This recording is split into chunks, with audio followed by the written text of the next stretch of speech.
профессори кафедраи менеҷмент ва маркетинг Ирмат Усмонов 80 сола гардид. Ба муносиби 80-солагии Ирмат Усмонов, корманди шоистӣ Кооператсияи матлуботи Ҷумҳурии Тоҷикистон, профессори кафедраи менеҷмент ва маркетинг чорабинӣ баргузор шуд. дар чорабинӣ мазкур устодон, шогирдон ва пайвандони профессор Ирмат Усмонов иштирок намуданд. Ирмат Усмонов 13 марти соли 1942 дар шаҳри Адрасмони ноҳияи Ашт дар оилаи деҳқон ба дунё омадааст. Фаъолияти омӯзгории профессор Ирмат Усмонов аз соли 1968 ба ҳайси ассистенти кафедраи ташкил ва техникаи савдои техникуми кооператсияи шаҳри Самарқанд оғоз гардидааст. барои омӯзгори хуб шудан бисёр меҳнат кардан зарур аст.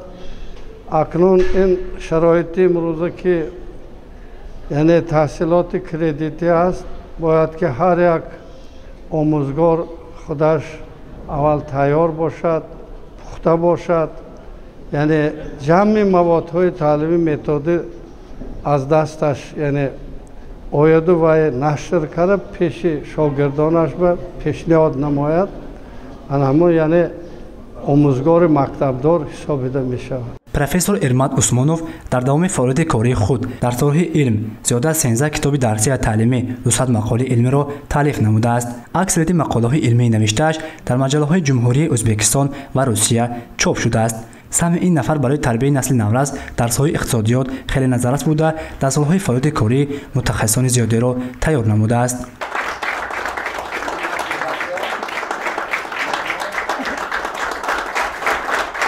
барои ҳаминам нисбати шахсияти муаллим агар хоҳем ки гап занем, агар шахс шавад, беҳтарин инсон шавад, ҳамин Ирмат Усмонович ҳастанд.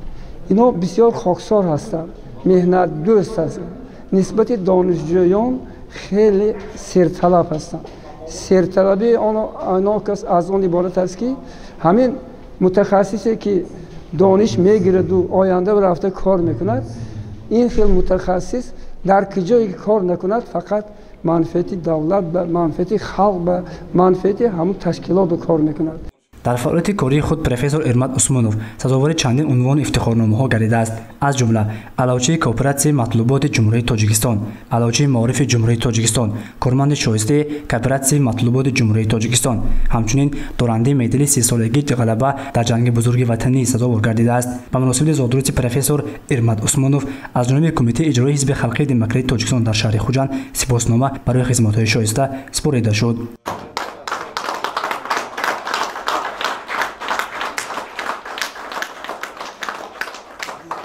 Ирмат Усмонов яке аз шахсиятҳои баруманди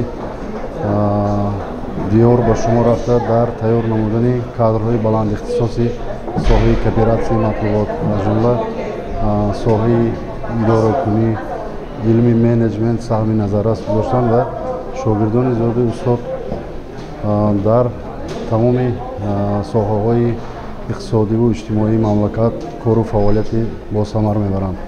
ҳамчунин дар ин рӯз конференсияи илмии амалӣ бо иштироки олимон ва устодон дар донишкади иқтисод ва савдои донишгоҳи давлатии тиҷоратии Тоҷикистон баргузор гардид. конференсияи мазкур таҳти унвони тараққиёти соҳаи саноат чун омили рушди босуботи иқтисодиёти Ҷумҳурии Тоҷикистон гузаронида шуд. конференсия ба солҳои 2022-2026 солҳои рушди саноат бахшида шудааст. дар конференсия устодон олимони соҳаи иқтисод иштирок намуда дори ба мавзӯъҳои гуногун сухан карданд. гузориши Насибҷон Абоев ва Насимҷон Раҳимов барои барномаи иттилооти хабар.